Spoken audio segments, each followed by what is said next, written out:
안녕하세요. 10주차 세 번째 강의를 시작하도록 하겠습니다. 자, 오늘은 지난 시간에 했던 그 수업 내용에 연결해서 수업을 하도록 하겠습니다. 예, 이제 따로 이렇게 강선을 인장을 함으로써 강선 하나하나에 이렇게 집중되어서 강선에 무리가 갈 수 있는 그러한 요인을 첫 번째 제거를 했고요. 그 다음에 두 번째 이제 중요한 부분이 있습니다. 자, 그 내용은 방금 제거한 부분은 인장부에 대한 품질에 대한 부분입니다. 그러나 이 집안이 받는 마찰 저항력과 이런 지압 저항력이 제대로 발휘가 되지 않는다면 아무리 이제 인장부를 품질을 좋게 한다 하더라도 앙카는 인발이 될 수밖에 없는, 앙칼이 인발이 돼버리면은 벽체가 변이가 오고 파괴될 수밖에 없는 그러한 상태가 되는 것입니다. 따라서 이 집안 자체의 마찰력을 증대시키든지 또는 마찰력을 발휘할 수 있도록 이 그라우트 자체의 품질을 좋게 하는 그러한 부분이 상당히 중요하다고 하겠습니다. 특히 압축형 앵커는 뒷부분에서 이렇게 그라우트를 이렇게 압축을 하니까 이 그라우트가 압축을 받으면서 확장되려고 할 때 이때 옆에서 집안이 구속압을 강하게 가져다 주든지 아니면은 구속압이 약하게 되면은 그라우트 강도가 유지가 되든지 이러한 방식으로 저항이 되어야지만 인장력을 원활하게 받을 수 있게 됩니다. 따라서 그라우트의 홀과 강도를 제대로 받기 위해서 장비를 한번 보았습니다. 기존에 사용하던 장비는 아까 그림에서도 나왔지만은 여기에 있는 이 장비입니다. 이 장비는 기존에 사용하던 장비가 이렇게 이러한 공합식 드릴이었습니다. 이 드릴은 공합식과 유합식이 있습니다.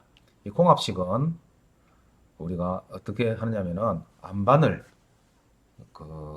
안반을 공기압을 이용해서 이렇게 때려서 안반을 깨 나가는 그런 방식입니다. 이러한 공합식은 그래서 안반에 적당하고 안반을 깨는데 매우 효율적입니다. 그리고 끝에 있는 이 비트도 안반을 갈아내는 그러한 기능을 하는 그런 비트가 되겠습니다. 이 비트에다가 그다음에 컴프레서를 설치해서 컴프레서에서 공압을 이렇게 가지고 이거를 때리는 그러한 드릴의 형태가 되겠습니다. 유압식은 유압을 이용해서 하이드롤릭 프레서죠. 유압을 이용해서 이 천공을 하는 방식입니다. 유압은 아주 강한 힘으로써 밀어붙이면서 회전을 하기 때문에 공벽을 손상시키지 않고 전체 이 호울이 아주 호울의 형태가 원형으로 유지가 될 수 있도록 할 수 있으며 그리고 케이싱을 설치해서 다음 페이지를 보시면 여기 보면은 이 케이싱이 보이죠. 여기 케이싱입니다. 케이싱. 그래서 이 지금 기계 자체 내에서 케이싱을 이렇게 물려가지고 차고 들어갈 수 있도록 되어 있습니다. 이 케이싱이 이렇게 차고 들어가면은 내부에 이렇게 천공을 할 때 공벽이 이렇게 흘러내리면서 무너지지 않겠죠. 그리고 공합식은 끝에 로트로 벽면을 때리게 되니까 전체가 공벽이 이렇게 파쇄가 됩니다. 그러나 이 유압식은 회전을 통해 가지고 천공을 하기 때문에 공벽이 아주 잘 유지가 되고 그러한 공벽으로서 또 그라우트가 주입됐을 때 그라우트가 아주 온전한 상태의 그라우트가 만들어질 수 있는 것이죠. 자, 그리고 그래서 이 드릴을 유압식으로 연약 집안에서 할 때는 항상 이 유압식 드릴을 사용해야 됩니다. 풍화토 이하의 토사 같은 이러한 부분에서 어쩔 수 없이 앙카를 사용해야 될 때는 꼭 유압식 드릴을 사용해야 됩니다. 그리고 또 하나 가장 중요한 게 있죠. 그라우트의 물 시멘트 비를 최소 45% 이하로 유지를 해야 됩니다. 아까 그라우트의 강도가 상당히 중요하다고 했죠. 물 시멘트 비가 45% 이하가 돼야지만 그라우트가 제대로 강도를 발휘해서 이 앵커의 인발 저항력에 대해서 원활한 어떤 강도를 발휘할 수가 있는 것이죠.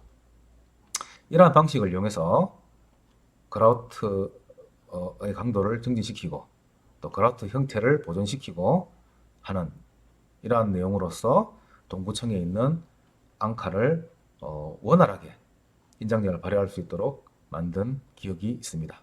그래서 여러분들도 현장에 가서 이렇게 요즘에 워낙 이 앵커를 많이 사용하기 때문에 이 앵커를 사용하다가 인장력이 제대로 나오지 않든지 집안이 안 좋든지 할 때는 꼭 이러한 방법을 이용해서 앵커의 인장력을 확보해야 하겠습니다. 자, 그래서 우리가 이제 그 말뚝과 앵커 같은 경우에 이렇게 긴 원주 형태로 생긴 이러한 구조물일 경우에는 아까 말했듯이 진행성 파괴라는 것이 발생을 하게 됩니다. 그래서 이 진행성 파괴가 중요한데 이 진행성 파괴에 대해서 설명을 좀 드리고자 합니다. 말뚝을 먼저 보겠습니다. 말뚝을 땅속에 이렇게 삽입을 하고 그 위에다가 이렇게 하중을 주게 되면 말뚝도 전체 길이가 길기 때문에 말뚝의 하중을 받는 가장 가까운 부분부터 압축이 생기게 되겠죠. 우리가 생각할 때는 전체 우리가 뭐 전주같이 공기 중에 이렇게 나와 있고 아무런 구속이 없다면 옆에 집안이 없다면 하중을 이렇게 제하를 했을 때 똑같이 이렇게 전체에 걸쳐 가지고 압축이 생기게 되고 압축에 의한 델타 L이 또 생기게 되겠죠. 그러나 이 옆에는 집안이 이렇게 마찰로 이렇게 부착이 되어 있습니다. 마찰력으로 집안과 이렇게 완전히 밀접하게 이제 접해 있는 그런 상태가 되니까 이 압축을 하게 되면은 이 집안에도 영향이 생기게 되죠. 자, 압축을 하게 되면은 그래서 항상 가까운 부분부터 먼저 압축력이 전달이 되는 이러한 현상이 생기게 됩니다. 그러면은 A 부분이 가장 가까우니까 A 부분, B 부분, C 부분을 전부 다 여기다가 마찰 저항을 우리가 로드셀을 달아서 그다음에 마찰 저항을 측정했다고 가정을 했을 때 실제로 로드셀을 이렇게 설치를 해서 마찰 저항을 측정을 합니다. 앵카라든지 말뚝의 현장 시험을 할 때는 꼭 이렇게 설치를 해서 하기도 합니다. 자, 여기다가 로드셀을 설치해서 하중을 줬을 때 처음 예를 들어서 여기에 20톤 정도의 하중을 줬다고 보겠습니다.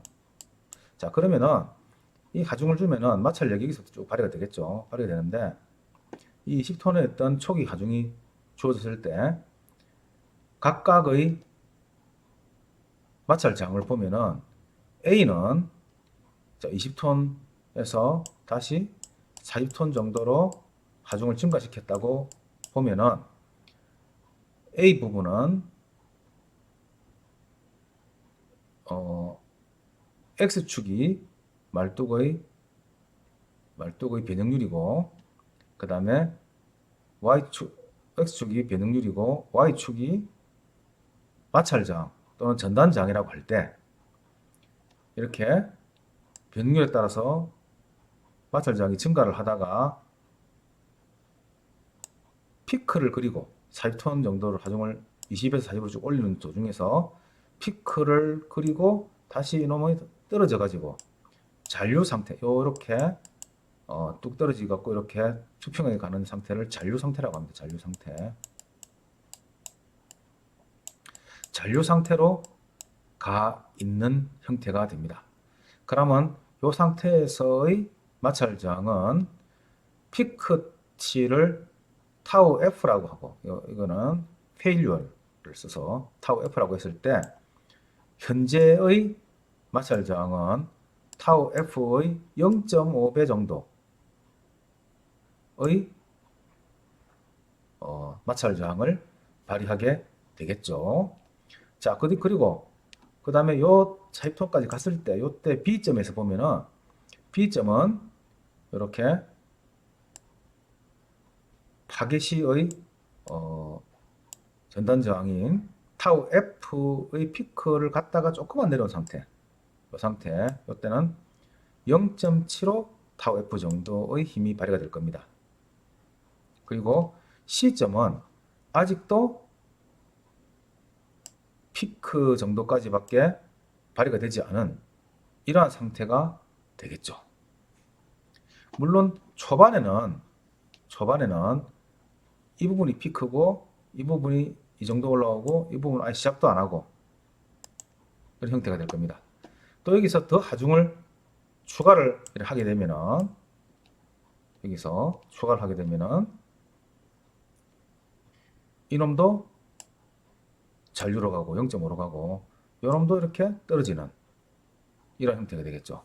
따라서 각각의 A점과 B점과 C점에서의 마찰 저항이 우리가 알고 있는 것처럼 일정하지 않고 초기에는 초기에는 A 부분 그러니까 하중에 가까운 부분부터 마찰 저항이 발휘가 되고 또 발휘가 되다가 이놈이 하중이 이렇게 잔류 상태로 가면은 그 다음에 뒤에 있는 B 부분에서 또 최대 하중이 발휘가 되고 또 이놈도 잔류 상태로 가면은 마지막에 있는 C 부분에서 또 최대 하중을 발휘가 되는 이렇게 점차적으로 파괴면이 이렇게 진행되어 간다. 그래서 이게 바로 말뚝의 진행성 파괴가 되겠습니다. 이 방식은 앵커도 마찬가지입니다. 앵커도 인장력을 받게 되면 처음에 인장력을 받았을 때 1번이 인장력을 받았을 때의 범위입니다. 이때는 인장력의 범위가 뒤까지 가지도 않죠. 이 정도까지 끝이 나죠. 이랬을 때 마찰 저항의 분포도를 보면 이렇게 앞부분에서 최대의 마찰 저항 타우 F를 발휘하고 있는 것을 보면 볼 수 있습니다. 그러다가 이 인장력의 범위가 계속 인장력이 10톤에서 또 20톤으로 20톤에서 30톤으로 이렇게 증가가 되게 되면은 두 번째 영역인 이 영역까지도 인장력의 범위가 확대가 되죠. 이때는 마찰 저항이 이미 앞부분은 피크로 갔다가 다시 이렇게 떨어지게 되고 뒷부분에서 이렇게 피크로 올라가는 이때 타우 F로 올라가는 이러한 상황이 됩니다. 그리고 더 하중이 증가하게 되면은 이 인장력의 범위가 이렇게 영역이 더 커지게 되고 또 앞부분은 전부 다 이렇게 마찰장이 이렇게 떨어지고 뒷부분에서 최대의 마찰장을 발휘하는 이러한 형태가 되게 되는 것이죠. 그래서 이렇게 피크 시의 파괴 전단 저항 여기 이렇게 뒤로 이렇게 진행되어 간다고 해서 이것도 앵커의 진행성 파괴가 되겠습니다. 자, 그런데 여기서 우리가 이제 주의해야 될 점이 있습니다. 지금 여기 보면은 우리가 일반적으로 앵커라든지 말뚝의 마찰 저항을 측정을 할 때 마찰 저항 전체의 마찰 저항을 F라고 한다면은 F는 파이 DL로 계산을 하죠.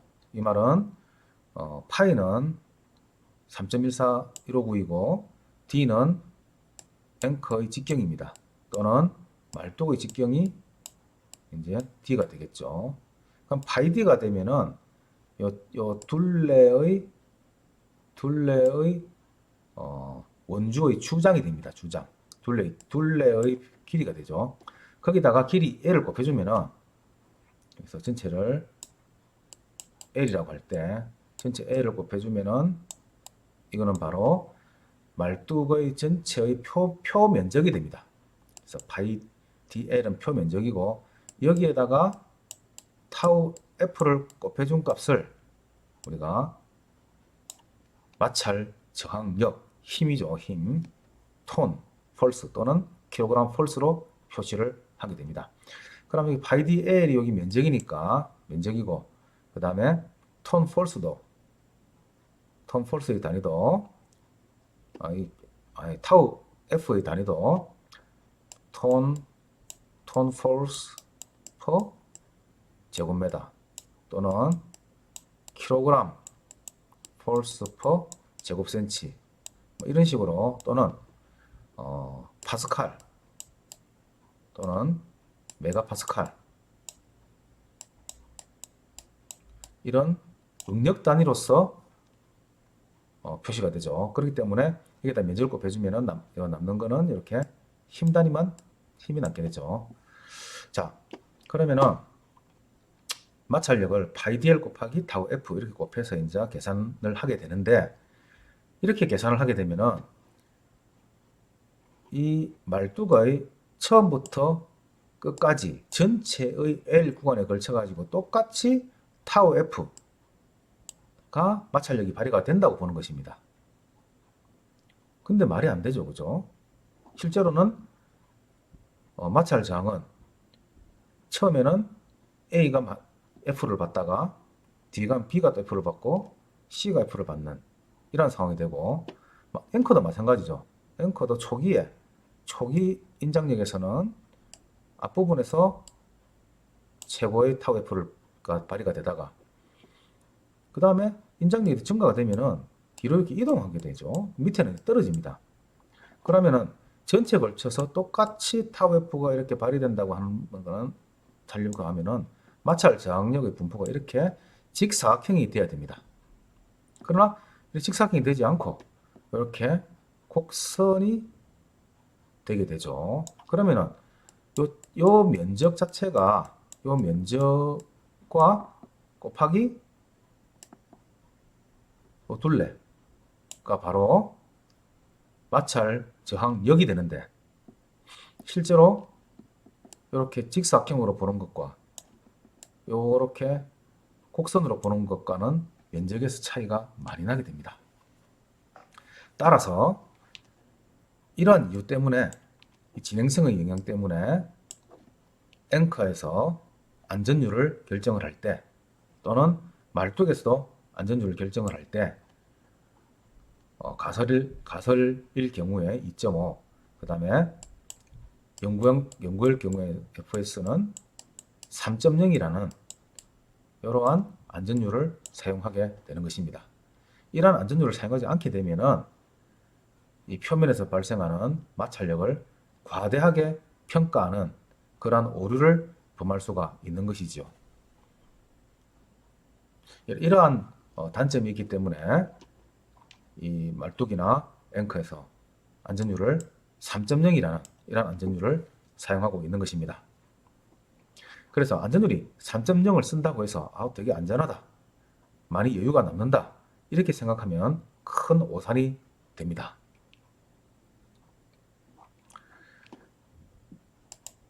그래서 이러한 단점이 있어서 인장형 앵커는 진행성 파괴 영향이 아주 극명하게 나타나는 그러한 단점이 있습니다.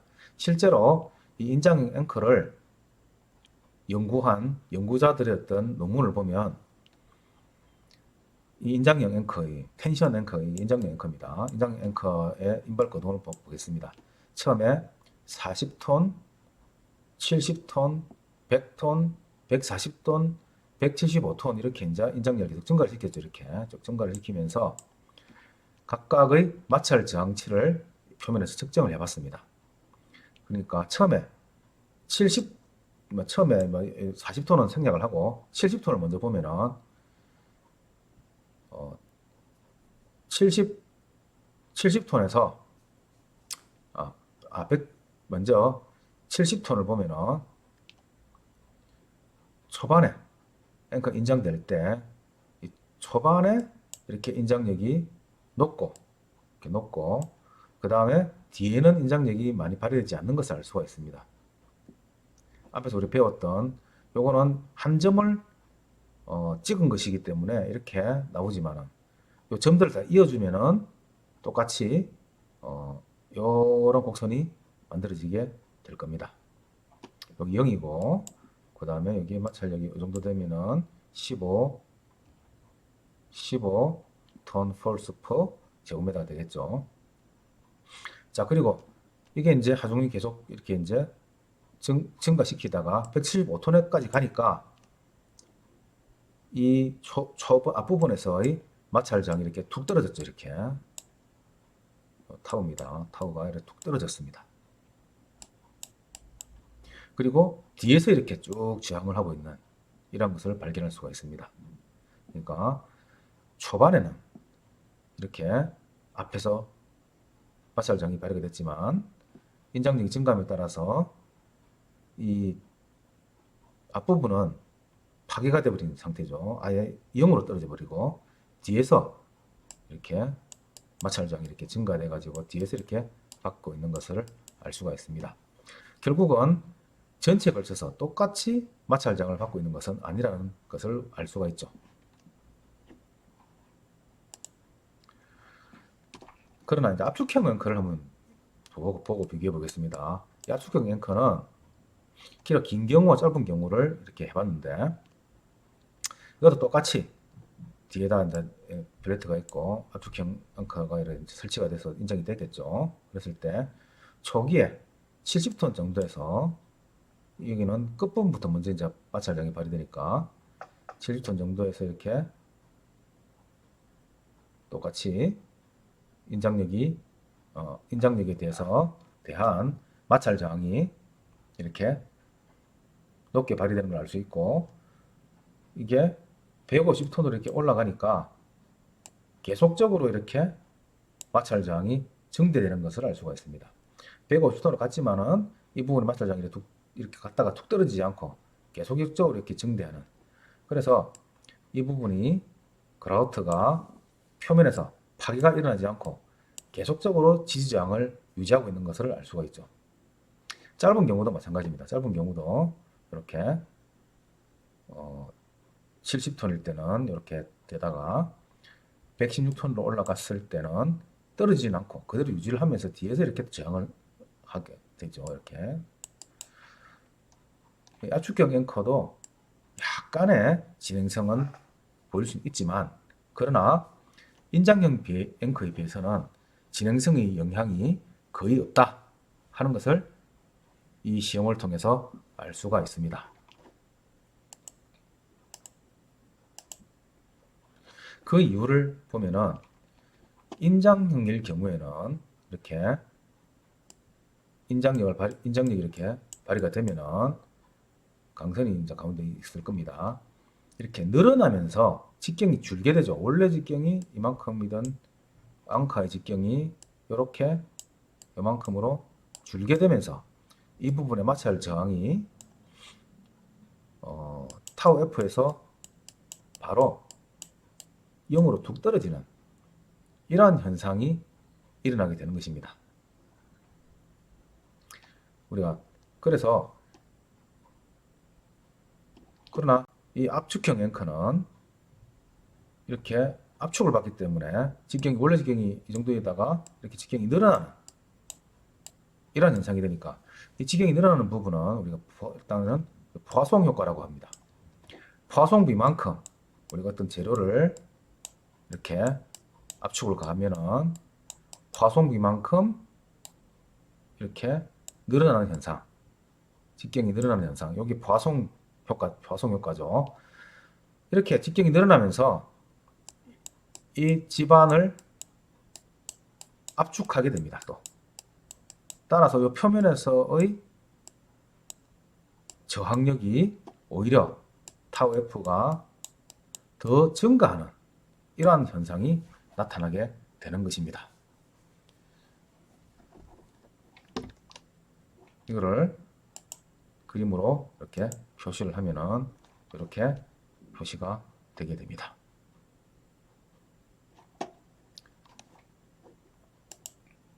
또한 앵커가 이렇게 압축을 받아서 직경이 늘어나게 되면 집안에 대한 이러한 구속압이 또 늘어나는 그런 효과가 발생하게 되겠죠.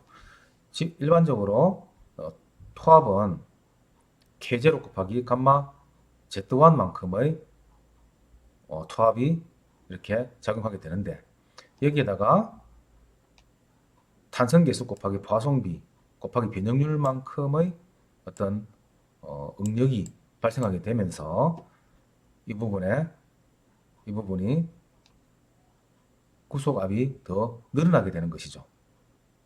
이러한 효과를 구속압 효과라고 합니다. 실제로 여기에 대해서 앵커로 인발 시험을 현장에서 해보았습니다. 이 부분은 인발 시험 장치인데 아까 사진에서 본 것처럼 이때는 할 수 없이 이제 센터홀 잭을 썼습니다. 센터홀 잭을 썼고 이 시험을 위해서 여기서 느름량을 체크해야 되기 때문에 할 수 없이 센터홀 잭을 썼으며 그 다음에 이 느름량을 다일 게이지와 트랜스듀서 변이계를 동시에 설치해서 이 느름량을 강선이 얼마나 늘어난지를 강선 느름량을 체크를 했습니다. 그리고 이건 또 로드셀이 되겠죠. 그리고 대자에도 또 이렇게 다일 게이지와 트랜스듀서를 설치해 가지고 벽체의 움직임도 또 지했죠. 그리고 여기서 나오는 모든 출력치는 여기 있는 유캄테네이라는 데이터 로그를 이용해서 전부 측정을 해서 이거를 컴퓨터로 전부 정리를 하였습니다. 그리고 또 여기에는 로드셀을 설치해 가지고 하중이 얼마나 실제로 받고 있는지를 유압으로 인장을 하게 되면 유압 제기에서도 이렇게 인디케이터에 값이 나오지만 유압의 값은 정확하지 않기 때문에 로드셀을 넣어서 로드셀 값을 측정을 한 것입니다. 시험을 해본 결과 압축형과 인장형을 시험을 해보니까 이 시험 방법은 인장력을 이렇게 줬다가 다시 하중을 제거했다가 다시 인장력을 주고 하중을 제거하고 인장력을 주고 다시 하중을 제거하고 이런 방식으로 해가지고 점점 하중을 늘려가는 그러한 제하 방식을 사용하였습니다. 그렇게 되면은 하중을 줬다가 다시 하중을 제거했을 때 이렇게 소성 변이를 영구 변이라고도 하는데 강선이 늘어났다가 다시 돌아오지 않는 그런 소성 변이를 측정할 수 있는 장점이 있습니다. 그래서 동시에 똑같은 집안에다가 인장형 앵커와 압축형 앵커를 비교 시험을 해본 결과 이렇게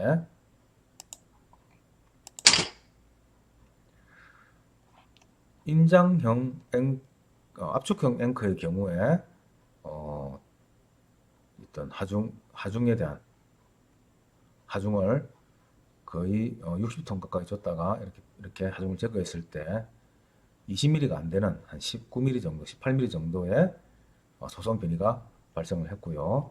그거를 밑에 나타내고 있습니다. 그러나 인장형일 경우에는 32mm 이상의 이러한 플라스틱 디포메이션 그래서 영구 변형이 발생한 것을 알 수가 있습니다. 따라서 이 압축형 앵커가 진행성 파괴 영향이 적어서 변형에 유리한 것으로 판단이 되었고 앵커의 두부 변이도 적었다 하는 것을 비교할 수 있었습니다. 예, 여기까지 해서 앵커의 종류별 또 인장 앵커와 압축형 앵커 비교 그리고 또 현장에서 어떤 문제점을 해결한 그러한 방법 등을 이번 시간에 또 수업을 통해서 여러분들께 말씀드렸습니다. 다음 시간에는 또 다른 어떤 연구 앙카의 사용 방법 그리고 또 현장에서 또 앙카의 문제점을克服하는 방법 뭐 이런 것들 또 새로운 앵커의 트렌드 이런 것들도 말씀드리도록 하겠습니다. 오늘 이 시간 수업을 마치도록 하겠습니다. 수고 많습니다.